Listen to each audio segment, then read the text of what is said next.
Republic of Gamers, or ROG by ASUS, has long been known for designing and producing cutting-edge equipment and hardware for the gamer, from motherboards and graphic cards to monitors and phones.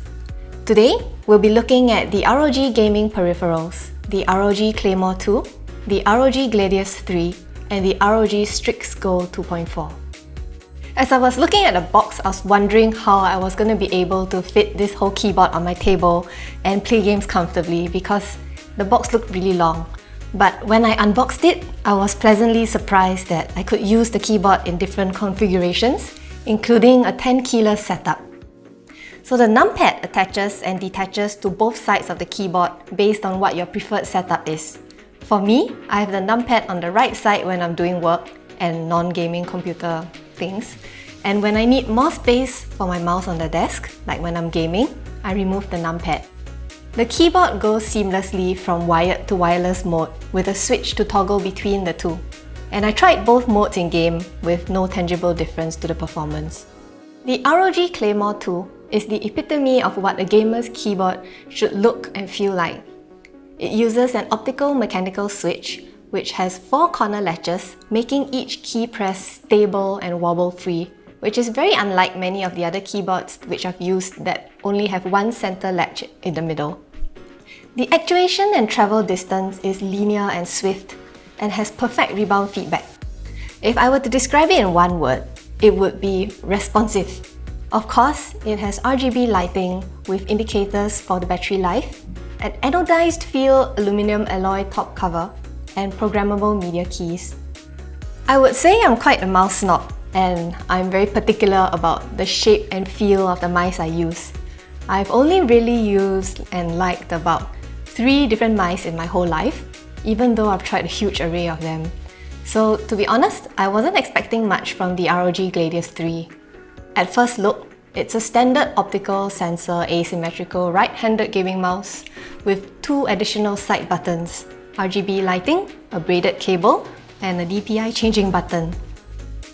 Upon using it, I've realized that the laser engraved markings on the side not only light up and look nice, they also provide just the right amount of grip for you to hold the mouse securely. The mouse is clad in a smooth, hard shell, none of that rubberized coating to, get sticky after a while, and it's easy to clean.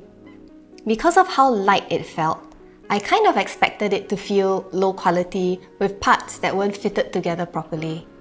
This was where I was pleasantly surprised.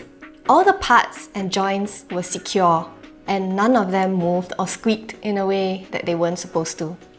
The mouse felt solid and well made, and the mouse buttons were clicky but not spongy. I learned that the ROG GLADIUS III uses a pivoted button mechanism which uses springs and hinges to minimize the gap between the button and the switch, which improves click latency. Many people overlook the shape and position of mouse feet. To me, this is one of the most important factors that determine how a mouse feels. Mouse feet that cover too much of the base create a lot of friction, and mouse feet that are jutting out or too small wear out differently based on usage, so the mouse will eventually feel imbalanced, especially if you're a hard pad user like I am. The ROG GLADIUS III has triangular shaped feet placed in 2 concentric circles, which promotes the full range of movement. The ROG STRIX GO 2.4 can be used wired or wireless and is suitable for gaming on multiple different devices like the PC, the console, and your mobile phone. It has a boom mic as well as a hidden mic, so you can opt to not attach the boom mic and still be able to communicate with your teammates. The boom mic, however, has better noise cancellation. The wireless headsets I've tried in the past are generally on the heavy side, but the Strix was surprisingly light and comfortable, weighing in at only 290 grams. The tension of the headband is just right and manages to sit comfortably without squeezing. Many of the headsets I've tried either rest too heavily on the crown of my head or squeeze my ears too tightly.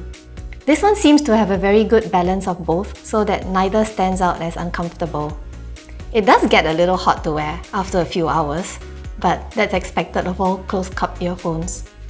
I hope that this video has helped by giving you more information about the technology and products that ASUS ROG has. I'm certainly impressed at the build quality as well as the R&D that has gone into creating all the peripherals that I've tried today. If you'd like to get the ROG CLAYMORE II or the ROG GLADIUS III, you can get a 10% discount by using my affiliate code FurryFish10 from 24th May till 30th June. Purchase links are in the video description. Thanks for watching and happy fragging everyone!